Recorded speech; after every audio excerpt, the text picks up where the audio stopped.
Welcome to Modern Aikidoist Podcast. I've noticed lately that the audio-only podcasts and BitChute platforms are getting a lot more views and listens than the YouTube channel. This is fantastic and rather unpredictable. My particular thanks to all of those who are listening through those platforms. Please help by spreading the word about this podcast. It's free and it helps out a great deal. Of course, liking and subscribing helps out a lot too. Another way you can support this podcast is by way of a PayPal tip jar. You can leave a donation of any amount you like, or set up a monthly donation just like Patreon or Subscribestar, only I don't make you pay for my content. I only invite you to contribute. There is a link in the description. I sincerely appreciate your interest and support, and offer my sincere thanks to those who have contributed. In today's episode, we'll be covering kicks and how Aikido can use these tools. We don't see kicks integrated into Aikido very much, if at all, which is a shame. If we look at Aikido as an art which manipulates an attacker's body, why should we limit ourselves with how we do that? I think the answer is that we should not. I think Aikido has limited itself over time more by accident than intention. It has drifted ever so subtly into becoming hyper-focused on the use of the upper body almost exclusively, with the legs only being used for movement. It is understandable, as this kind of thing can happen when practiced in isolation. Before I get deeper into the use of the legs in Aikido, the topic today is kicking. There are other uses of the legs and feet from a martial perspective, being sweeps, hooks, and trips. Perhaps I'll cover those more in another episode, but today's discussion is going to remain focused on kicking alone. I think most Aikido practitioners have a little easier time accepting leg sweeps, hooks, and trips than the idea of striking an attacker with a leg or foot. The reason is that striking in general seems to conflict with the pacifist influence on Aikido. The idea that striking is somehow cruel or harsh is something I invite you to take a serious look at. It really isn't warranted. Striking someone can be harmful, but it doesn't have to be. Across the Aikido world, you can hear many practitioners state that striking of any kind is brutish, and they often turn their noses up at it. I've even heard Shihan make statements to that effect. It's a shallow perspective and reflects a profound lack of understanding. To me, it brings their credibility into question as well. Strikes don't need to injure or even cause pain to be effective in taking posture, cause an attacker to move or adjust, or create a safe distance between you. This may not make sense at first glance, so let me elaborate on it. When we are talking about striking, particularly with the intention of taking balance, we're talking about a temi. Here's where I need to go into a sidebar point on the concept of a temi. In particular, the definition of a temi itself. Aikido has a major problem in its language. The Japanese language is somewhat cryptic, often having confusing, vague, or multiple meanings for words. A temi is an example of this. There seem to be two prevailing definitions of the word atemi, which Aikido practitioners constantly argue about and pull the "you don't understand the real meaning" card on. To avoid that, here are the two prevailing definitions of atemi. The first and simplest definition is that atemi is an unbalancing strike. That is, a strike, motion, or gesture meant to capture an attacker's physical or mental balance. Usually, the first introduction of atemi is when we deliver a punch or slap to the face to make uke pause for a moment as nage sets up a particular technique, say an ikkyo. Most of the time, this atemi is a simple punch to the face or body with a fist. Atemi doesn't need to be a strike, though. It can be a simple touch to take attention. A strong kiai, or a shout, can also serve as an atemi. My favorite anecdote about atemi is a large man goes into his bathroom and sees a tiny lizard in his bathtub. He decides to remove the lizard and steps into the tub to pick it up so that he can take it outside. As he reaches down to pick it up, the lizard leaps onto the guy's neck. Even though the lizard is only a couple of inches long, the startled guy leaps back, trips, and falls backwards. Did the lizard throw the man? Of course not. That was atemi, the type of atemi which unbalances the mind. The second and less common definition of atemi is a striking body. This definition is not quite as clear-cut as the first, but the description of it, as I understand it, is that of a hardened body which can deliver a potent strike with any part of it.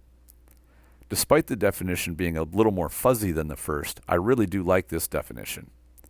It reflects a solid principle of hoplology, which is the study of human combat, that any part of the body can be used to deliver an effective strike. By effective strike, I'm not talking about knocking someone out or causing injury. In this case, the word effective can fit the same definition of atemi that I listed above.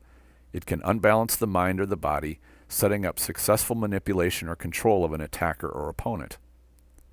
There's a fantastic example of this from a recent professional fight. Put aside the names and even that this was a professional fight for just a moment. What happened is an important learning lesson and a splendid description of atemi by both definitions that I just spoke of. The fight was between Conor McGregor and Donald Cerrone, and I think I'm pronouncing his name correctly there. I mention these names so that you can look up their fight if you want to see what I'm about to describe. The two fighters clinched up in the first minute or so of the fight. A clinch is usually considered a fairly safe position from a striking perspective. The two fighters were chest to chest, with their heads beside each other. After a few seconds in this position, McGregor very quickly threw a few strikes with the top of his shoulder into Cerrone's chin. This shocked and unbalanced him and created the opening McGregor took advantage of, where he finished the fight in seconds with a rapid series of punches.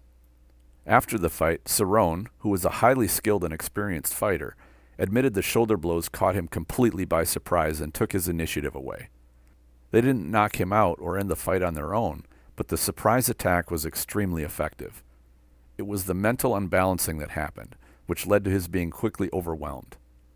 Never underestimate the power of surprise, and that anyone, even an experienced professional fighter, can be surprised. As a side point, striking with the shoulder is nothing new to fighting. It's just something which is rarely used in sport fighting these days. It is not illegal under the rules the two were fighting under, but clearly Cerrone did not adequately train to deal with it and was caught totally by surprise. This is a lesson about the dangers of narrowing your training too much. Anyway, back to the topic of atemi. I really wish Aikido could sort out the different definitions to the same word problem, because it's just another thing for practitioners to bicker about.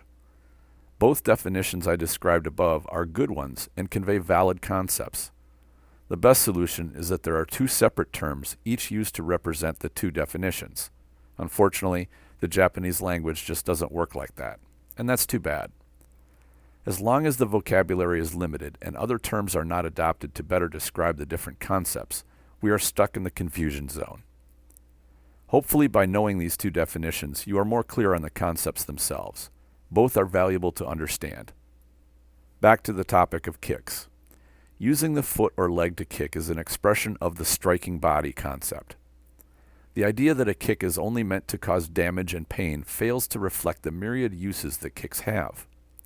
You can use any part of your body to nudge, shift, bump, or impact someone to take their mind, as McGregor did, or to alter the posture and balance of your attacker.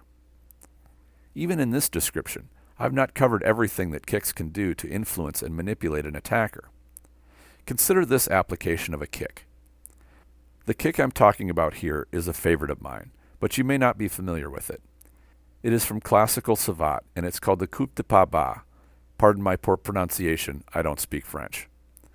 If there was a candidate for the most useful and practical kick out there, this would be it. The kick itself is a short and fast kick to the shin. Even with just a little bit of practice, it strikes like lightning, really fast. It's much faster than another great kick, the Muay Thai thigh kick. The shin kick strikes below the knee, which means there's no chance that it can be grabbed. This kick is very difficult to counter and nearly impossible if you aren't looking specifically for it.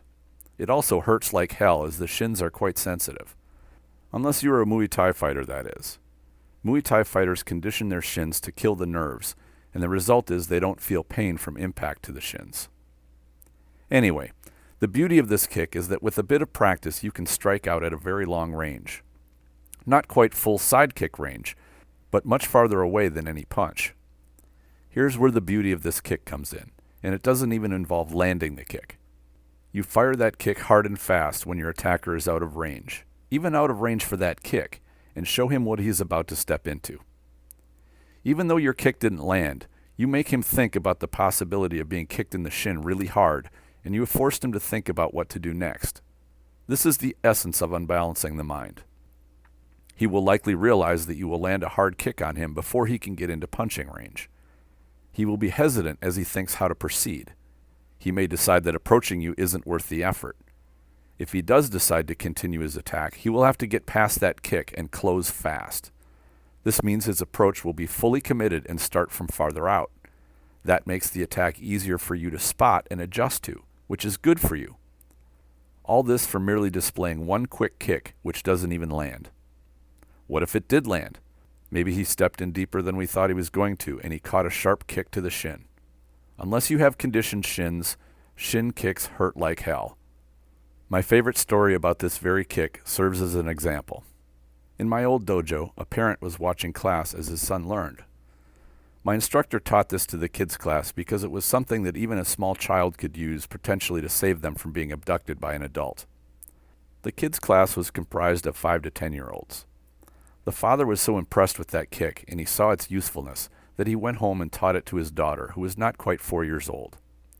He stood in front of her and said, "Okay, honey, swing your leg back and kick Daddy in the shin." Before he could say, "Do it slowly," she whipped her foot back and planted one on the shin.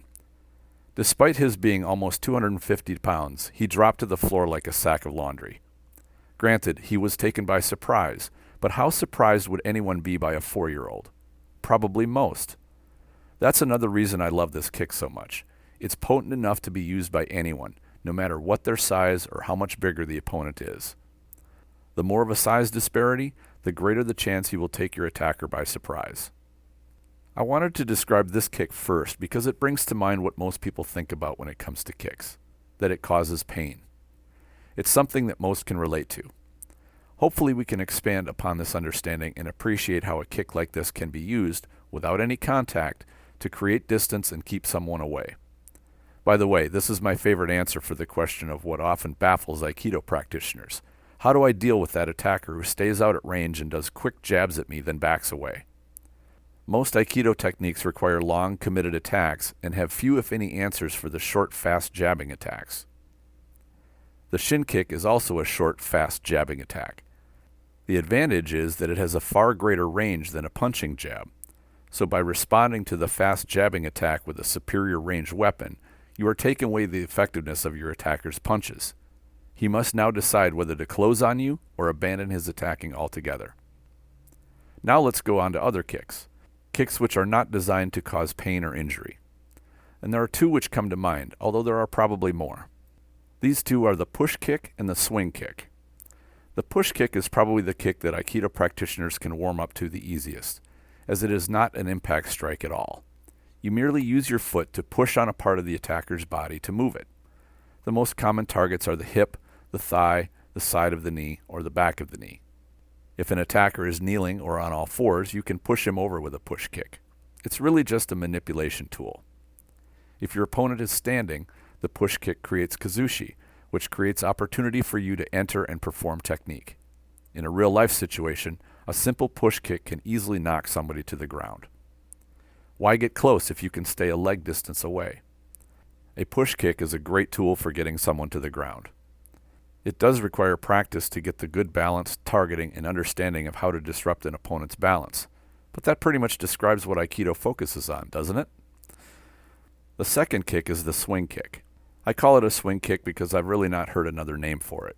It probably has one, if not several other names. When it was shown to me, it was referred to as a bando kick. Bando is a Burmese martial art, and this particular kick that I'm talking about is where you swing your leg through a target. The kick itself is designed to move whatever it hits out of the way. It doesn't impact with a snap, which is normally associated with causing pain to the target. The most common application for this kick is to swing through a leg. That leg will either be in mid-step, with the foot not on the ground yet, making it easy to swing out of its path, or if the attacker has his weight shifted onto the other leg.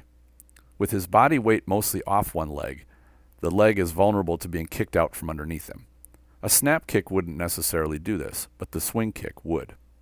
The reason it can do this is that the human leg is fairly heavy. If you swing your leg like you would swing a sack of cement, it can move objects around. In this case, someone's leg. Although there would probably be a bit of pain due to the impact, the main goal of this kick is to disrupt posture and balance.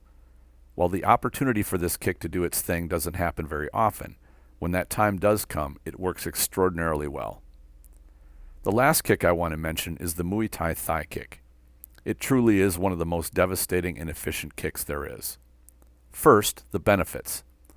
The IT band, which runs down the side of the thigh, has a point which is almost exactly at the halfway point between the hip socket and the knee. It's right along the line where the seam of your pants would be. You hit this with even a reasonably solid kick or knee, and you can fold the leg in one shot. Even if you don't, or if you miss and hit the thigh lower, the pain is notable. It very quickly starts slowing down the ability of that leg to move. Limiting an attacker's mobility is a very good thing. Even if you only land this once and decide to run for it, your attacker's ability to pursue you is seriously hampered. Every step he takes will be painful and can drastically increase your odds of getting away safely. The thigh kick is not without its risks, but I think it's worth mentioning the two different environments it's used in. Those are sport fighting and real violence. The kick is the same, but the level of risk changes dramatically depending on which environment you are in. When you're dealing with a trained fighter, you must appreciate the risk of him being experienced enough to notice the kick and trained enough to counter it. The two main counters are to step away from it, which is actually good for you. You want your attacker to step away from you.